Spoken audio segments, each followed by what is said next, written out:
What's up, everyone? Triple threat episode. What episode is this? 7, I I think this believe. is 6 or 7, man. 6th or 7th. We are back. Episode 6. Took a little layoff. Q went to Florida. How was Florida, Q? It was awesome, man. Good vibes. Yeah, Florida's a great place. All right, let's get to it. It is just us two today. First topic we're gonna discuss is Coach of the Year this year, and for me, like I feel like it's wrapped up. Like Monte Williams should win Coach of the Year. Shouldn't even be a discussion. What do you like? Who's yours? I don't want to disagree with you because Monty Williams has done his thing. But I don't think it's just solidified yet because of what Doc Rivers has done with that Sixers team. They've stayed atop of the East the whole season. Like, But you think he like should? But like if I think like if you're gonna go that route, I think you got to throw Quinn Snyder in there. Like yeah, Quinn Snyder is up there, man.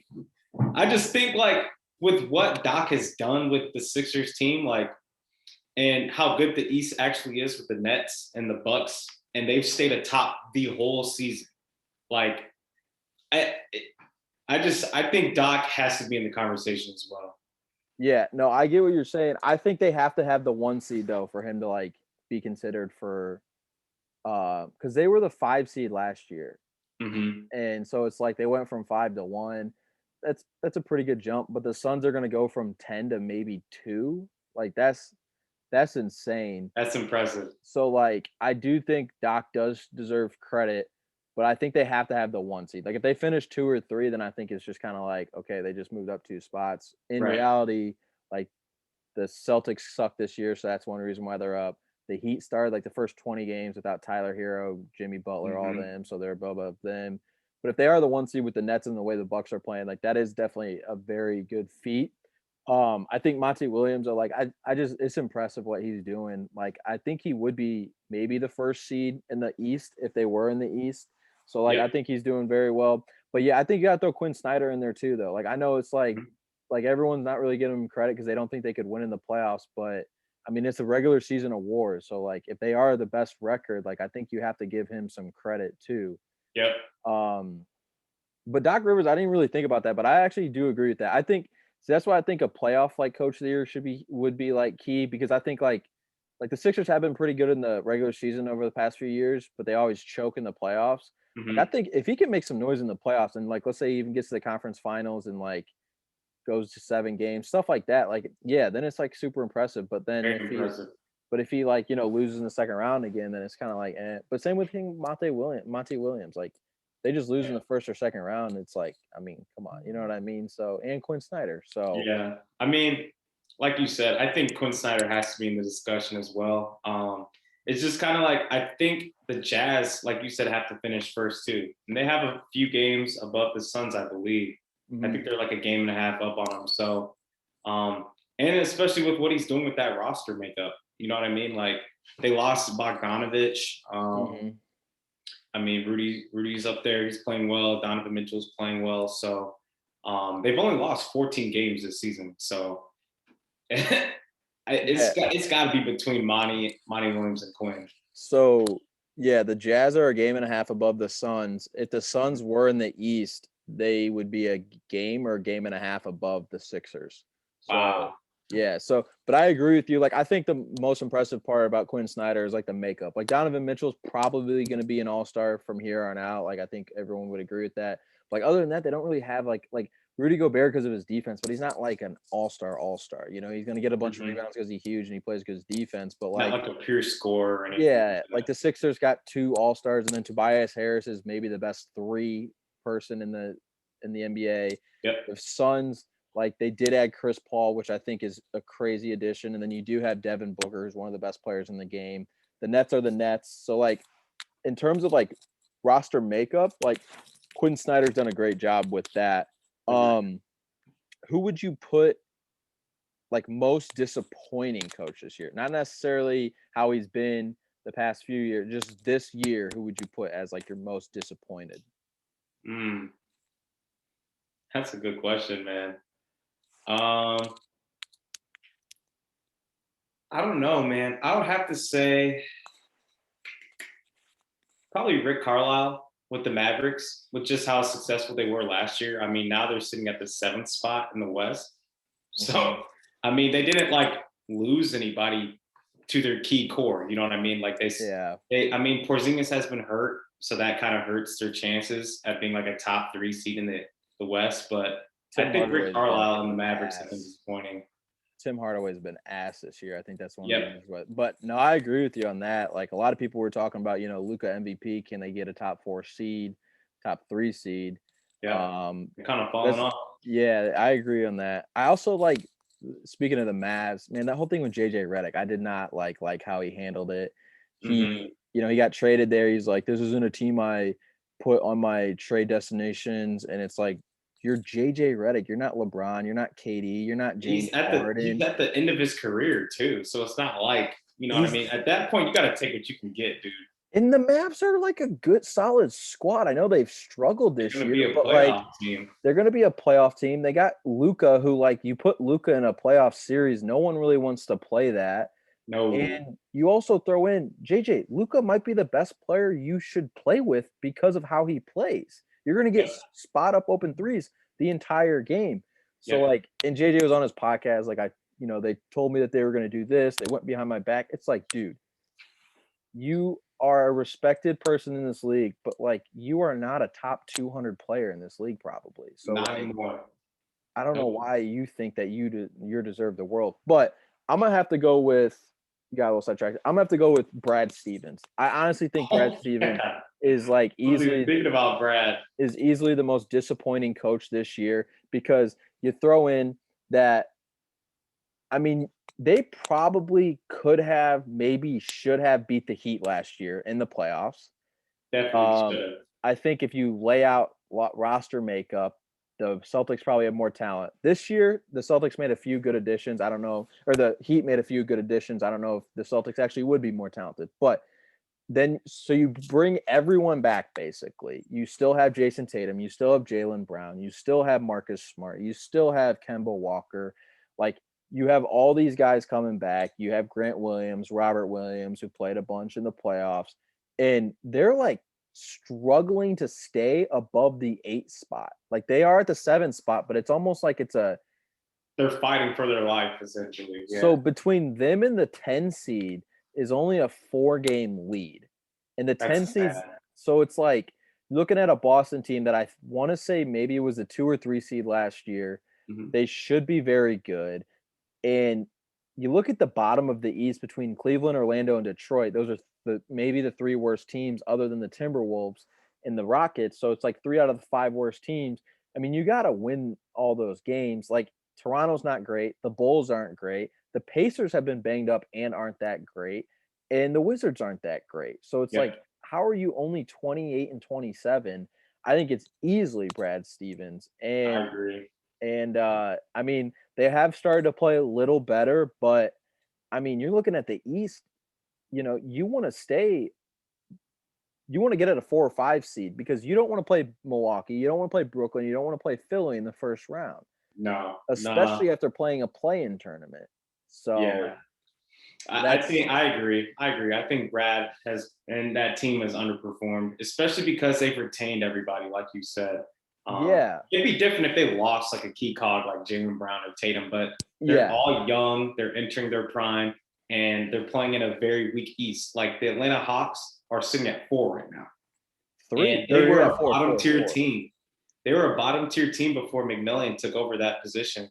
He deserves all the credit in the world. Since he's taken over, he has done such a good job. And the Pacers look like such idiots. I know the Pacers have been a little banged up this year, but they fired him. And he goes down and takes a Hawks team who may be the same amount of talent as the Pacers, if not less. I know TJ Warren's banged up, but like he's sitting at the 4 seed. And like you said, when he took over, they were like the 7 seed. So he's maybe even worse. Yeah, so he's done very well. The Pacers are sitting at the 9 seed right now. And I think the whole everyone for like literally a year and a half, every assistant off Nick Nurse's staff was getting hired. Mm-hmm. And now Nick Nurse actually has to coach, and he's not doing that well.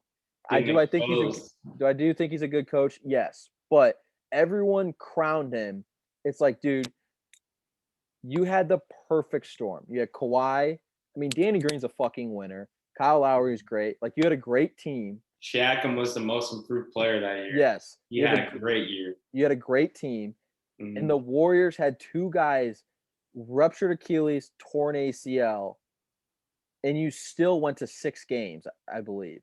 So Yeah. it's like you probably don't win that championship, and everyone doesn't probably pick from the Nick Nurse pool of coaches. That's what everyone's doing now, and it's like, okay, I like let's pump the brakes a little bit. Maybe Nick Nurse isn't God sent, It's and kind of getting exposed this year. they're the 13 seed this year, and like they haven't been that banged up. I know like they've had some games where like COVID protocols and stuff, but like, dude, they're 21-33, like they're ass. So Yeah, they're not good. And they haven't like we've said, like these teams have retained a lot of players from last season. And I mean, it did play deep into the bubble, but that's not an excuse. Everybody is like no, the yeah, all Raptors the good teams are. So the Raptors lost in the first round. oh, they did, they did. I Yeah, last apologize. year. Yeah. Yeah, they lost in the first round last year, but like you said, they did retain like everyone. So that's very interesting. All right, let's move on. MVP discussion. I was watching the Warriors Nuggets game last night, and they started talking about it. Like this year, I feel like more than most years, they're looking at games played because I feel like everyone at the top has missed a significant amount of games. Yep. Who would you have? I don't know. Maybe you're 1-2 right now in your MVP discussion. So I think Jokic is obviously the front runner. Because he has played a lot of games. He's put up ridiculous numbers. Hasn't missed a game. Wow. So I mean, I think that just solidifies it right there. And he's averaging, I think, almost a triple double. So I'd have to have him. Yeah, I'd have him in the front seat. To your point, they said last night he's the only player. Now, this isn't the end of the season, obviously, but right now he is top 15. It's in either 7 or 8 categories in the NBA. The only player that's ever done that is Wilt Chamberlain. Wow. So yeah, so he's having a historic season there. Yeah. So I would have him up there. I think if Embiid was more durable, he could be too, because just how good the Sixers have been, and the numbers he's putting up on a nightly basis is ridiculous. But I'd have to say Damian Lillard probably. He's put up some crazy numbers, and the Blazers are sitting at 6 right now in a stacked West. So I'd have to say Jokic and Dame. What about you? I would agree with Jokic. I think playing every game is tough, especially this year, because like think of everyone kind of in the top 10. Lucas sat out, I think, at least 10 games. Joel sat out like 15 games. Steph sat out a bunch of games. LeBron sat out. The only one, Harden, KD, Damian, I don't think has sat out as much. I think he might be like the only one who's kind I of. think Giannis sat out some games. I think he sat out a couple, but not that many. So he sat out 9 games, Giannis has. Mm-hmm. So that's a decent amount. I think it's a wide amount when you throw in Jokic has played every single game. Like I think that's very impressive. Crazy numbers every night. Yeah, but honestly, right now, like I would have Jokic as 1. I agree with that. And I think the whole thing of like the top 15 in 7 different categories, like that's crazy. So I would agree with him at 1. But number 2, I gotta say right now, I think I'd put Steph. Really? Like I think his last 10 games, he has just been going absolutely nuts. He's only missed 7 games. He's averaging 36. Oh my goodness. 36 and 5. He's shooting 48.9%, 41% from 3. So like I would have to go with Steph. Ridiculous. And he's missing his co-partner too. And Yeah. The Golden State's actually sitting at that play-in spot. Yeah, and Draymond has missed quite a bit of games this year too. And like, dude, that's insane. Yeah, that's very impressive. I would have to go Steph, but I don't think Damian Lillard is that bad of a choice. I feel like for Damian Lillard though, like he's so underappreciated. Like I think his team has to be like a top 4 seed for him to even be considered. Mm-hmm. So, but yeah, I think like if you don't have Jokic at 1, like it's insane. He's top 10 in points.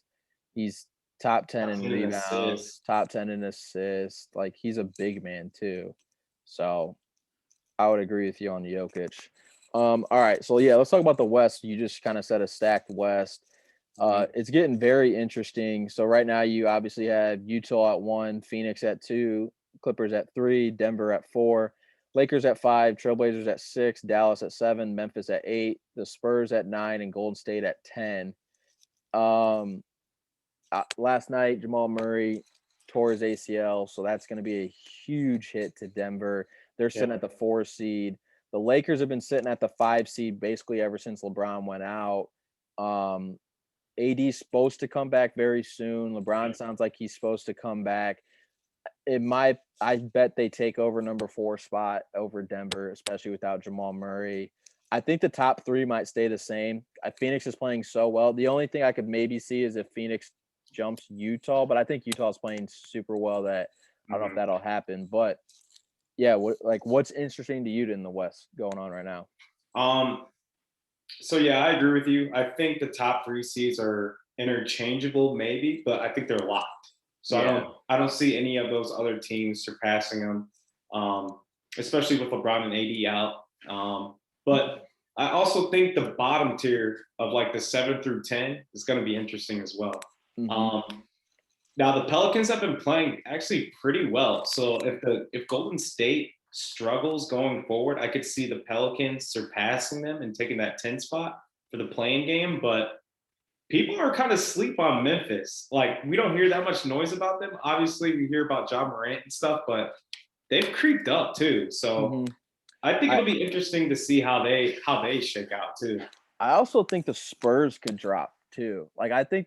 I think the Spurs could drop. I think Golden State could drop, and I think New Orleans could either drop or go back in. But I agree. I think Memphis is an interesting place because they like no one other obviously John Morant, but other than that, no one really stands out to you. But they all play well together. Like Dylan Brooks, like quietly averages like 16 and 6. He plays Mhm. good defense. Val- Out Valanciunas is actually playing pretty plays his well. role. Kyle Anderson somehow does well. Like I just never Grayson know. Allen. Grayson Allen's actually having a really good year, and so like I agree. I think Memphis is like a destination if they can hold on to John Morant. Like Yep. people are gonna want to play with. We talked about this in the group chat the other day. Like people will want to play with John Morant. Yep. He's exciting. I was He's watching the Bulls young cast. too. Yeah, I was watching the Bulls cast last night, and like they're the um analyst guy was like, I haven't seen someone like move and jump like this since D Rose, and like I didn't really see anyone before D Rose. He's like he kind of has that D Rose to him. Yeah, he It's like, does. and people are going to want to play with that. And I think Memphis has a really good coach. Like I think he is a really good coach. Hmm. So I agree with you. I think 1 through 3 are kind of in pat. I think maybe Denver falls to the 6 without Jamal Murray. Yeah, they're gonna struggle. Yeah, and Portland creeps up and LA creeps up. I think the Lakers will get the 4 seed, but I don't think they can get the 3. And I do think like down the stretch, they're gonna rest AD and LeBron. They're gonna put both of them very cautiously so they're ready for the playoffs. 'Cause let's be honest, like that team just wants to get in and get a good spot. And if they have LeBron and AD, they don't really give a shit who or when they're playing. So Yeah, I don't think they're worried about Utah or Phoenix in a 7 game series, agreed. especially if they're healthy. I I would be concerned if they fall to the 6 though and played somebody like LA in the first round I no, I think they kind of want to stay at the 4 or 5 though. because I Hmm. think they would rather. Yeah, I agree. I think they would want to play Utah or Phoenix and not LA, and that would be interesting because like Phoenix is very good, and like we said, Monty Williams probably deserves Coach of the Year. But Hmm. like, do they really scare you in a 7 game series? Like, With a healthy LeBron and AD. I, if the Nuggets were healthy with Jamal Murray, like I would take the Nuggets over them I too. would too. So like they've never other than Chris Paul, none of those players have been in the playoffs, and I think that's a huge advantage to everyone else playing them. Yeah, So that'll be interesting. And honestly, Memphis at the AC, if they can stay the AC, like a Utah or Phoenix Memphis first round matchup, they because could struggle. they're They all would young struggle. players, like that'd be real interesting to watch. But yeah, I agree with you. I think the West will be interesting down the stretch. I don't think that like I don't think that nobody really wants to play Dallas in the playoff series too. Like you said, like nobody wants to play Luca in the playoffs. Yeah. especially if Porzingis comes back too. And like I know Hardaway's been struggling, but like, bro, Redick's on the team now too. He brings a veteran presence who can shoot. Like Dallas is going to be tough to beat in a 7-game series. Porzingis is back. He's just not playing back-to-backs right now, Yeah, but I agree with you. And, like, yeah, Rich Carlisle has been very, very disappointing this year, but, like, he is a champion coach. He's been in 100 different playoff series. Like, he can coach, so, Mhm. it's not like he's a newbie to the playoffs. I agree with you, though. Like, a Luka, like I said earlier, like, I wouldn't wanna play Luka in a 7-game series either. Like, that's just stress that you, like, wouldn't have to worry about with a bunch of other teams. So, Right. all right, last topic. If you were the I wanted you to answer this. I kind of wanted to get everyone's answer on this, but if you were the Brooklyn Nets head coach, 10 seconds down 1 point, who gets the ball? And I don't want well, we're gonna run a play and whoever's open gets the shot. Like, who would you pick to take that shot? So I would give the ball to the best player on the team, and I give it to KD. I mean, he's the best all around, like 3-level scorer, I think, on that Mhm. team. He would draw a lot of attention though, but I would put the ball in his hands. Yeah, I would agree with you. I think I don't think James Harden necessarily in playoff has shown clutchness, I guess, and Yeah, like his, I, a lot of his games is drawing fouls. They don't really call fouls when there's 10 seconds left on the clock. And I'm giving the ball to KD too.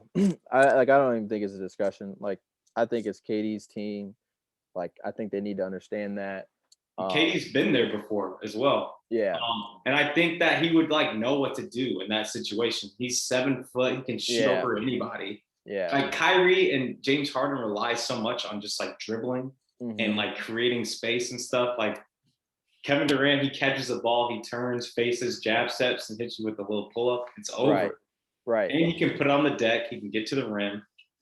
Yeah, no, I go with KD too. Do you see that stat? Like, the Nets are I want to say it's like 13-2 or 13-3, something crazy when James Harden plays, and they're like, Dang. since he's been there, I think, and then they're Right. like 500 or below without him. Yeah, dude, he's been playing ridiculous too. Like he's been putting up MVP numbers as well. It's just he He has has so much been, around him. You know what I mean? So it but doesn't look as impressive. yeah, that and he's now pushing a quite a bit of games missed. He missed the first 5 games with Houston, and then Yep. he's missed. Now it's like his fourth or fifth straight game with Brooklyn. So it's like I think he's going to run into the problem that you said. Like, no one's really that impressed because it is with the Nets, and then on top of that, you throw in that he's missed quite a few games. So, Right. all right, you got anything else? Nah, man. It was it'll be interesting to see how things shake out in the West though. I think the East is more solidified because it's not as strong. But the Yeah, West, it'll be interesting to see how it shakes out, man. yeah. I think the East, we'd be shocked if Brooklyn, Philly, and Milwaukee weren't in the second round, and then two of those three teams are in the conference finals. I think we'd be shocked. I think in the West, if one of the Lakers gets shaken up, I think there could be so many different scenarios where different teams come out. So Agreed. I'm with you over there. But all right, we'll be back next week. Appreciate everyone tuning in.